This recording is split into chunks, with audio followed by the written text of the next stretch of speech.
Hi, I'm Randy Robison. This is Life Today TV. Where is God when we suffer? That's the question that one young pastor had to face. His story is fascinating and it's baffling in many ways.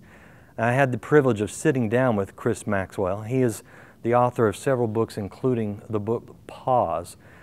And I want you to hear from him. Let's listen to Chris as I sat down with him at the ICRS conference in St. Louis. A pause can be a bit of an interruption. Yes. And I dare say that you hit a point in your life where everything went on pause and everything was interrupted. Tell me what happened. So many things changed immediately. I was pastoring a church in Orlando, Florida, healthy. My wife and I were raising our 3 sons. I was coaching basketball on the side, writing, doing so much, and all of that changed immediately in March of 1996. I couldn't remember the names of our 3 sons, and I was like sick, took me to the doctor. I didn't even have a doctor, I was always healthy. The doctor could not determine what was wrong, and a few days later, as I continued just passing out on the floor, took me to the emergency room.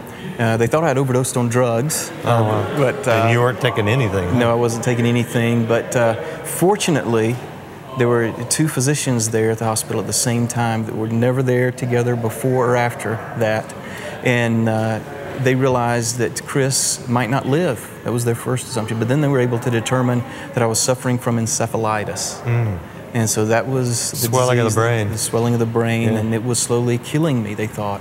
When they saw I was going to live, they didn't think I would ever be able to speak again, or write again. What, did they have to do surgery or? No surgical procedure. It was one of those things I slowly recovered, and it was slowly.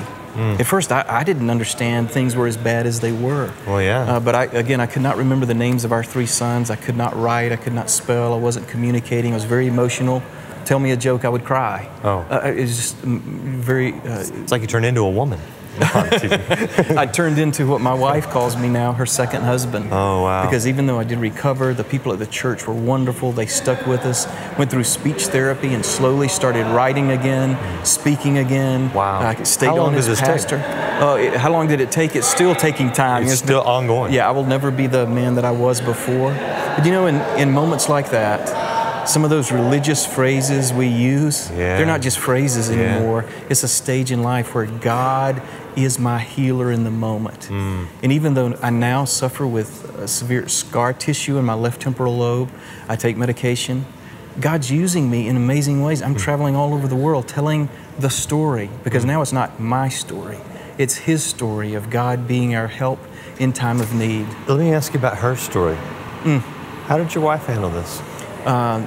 My wife handled it in an amazing way that now that I help so many other patients and caregivers who suffer similar stories, they don't handle it as well as my wife Debbie did. She was wonderful, is wonderful. I thank God for her. She stuck with me through that.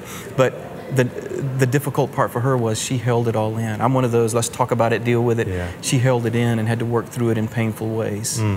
What I wish we had done differently now is talk to more people earlier on in the story. So that's what we encourage others to do. And now when Debbie tells her side, that's what she asks others to do. Did either of you have any, I don't know if anger is the right word, but kind of resentment towards God for letting this happen? Well, I wrestled with it in the hospital. As I was surviving, I was journaling. And it was like David writing the Psalms. I was so honest, and I was angry. My emotions were coming out, and I didn't have anything to cover or protect them or stop them. And it was very honest, very psalmistic journaling, I call it. And I didn't mind asking God, why? Why? Why is this happening? What kind of answers did you get? Often no answers, just His presence. And that's what I needed. I needed God in the moment. And it taught me to, Chris, slow down. This is not all about you. This is me. Let your story become my story. And rest in the moment. Did you feel abandoned at any point? Felt abandoned, yes. Were you abandoned at any point? I wasn't. He'd never left me. He was there with me. Family was there with me. Our church family was there with us. Amazing truth is that we were not alone in the storm.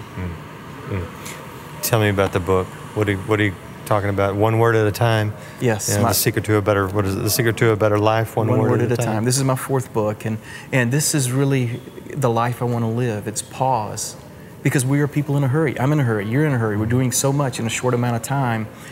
Hit pause. Go beside the still waters. Find peace in the moment.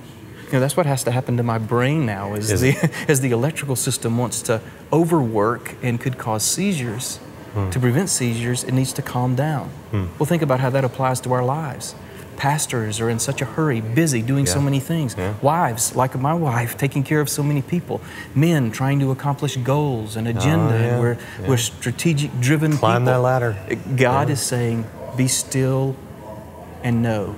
Not be moving and doing, just be still and know. So we tell stories, 52 stories. The chapter titles are just one word, ending in ing. Breathing, forgiving, pausing. And we want to invite people into this world of hit pause in the moment and let these stories and these questions help you find God in the moment. Given where you're at right now and the people that you're reaching, that's obviously not the plan you had when you were pastoring down in Orlando. Not the plan. Would you change anything? If I could, I wish we would not have had to go through so much of the storm. But right now, I am very grateful that God has been with us in the storm, through the storm, and right where He's taken us in the now. Incredible. What's your website for people that want to find out more about the book, more about you? chrismaxwellweb.com. Do check out Chris's website and check out his book, Pause. If you want to read an excerpt from that, it's available on our website at lifetoday.org under the Connect section called Words of Life.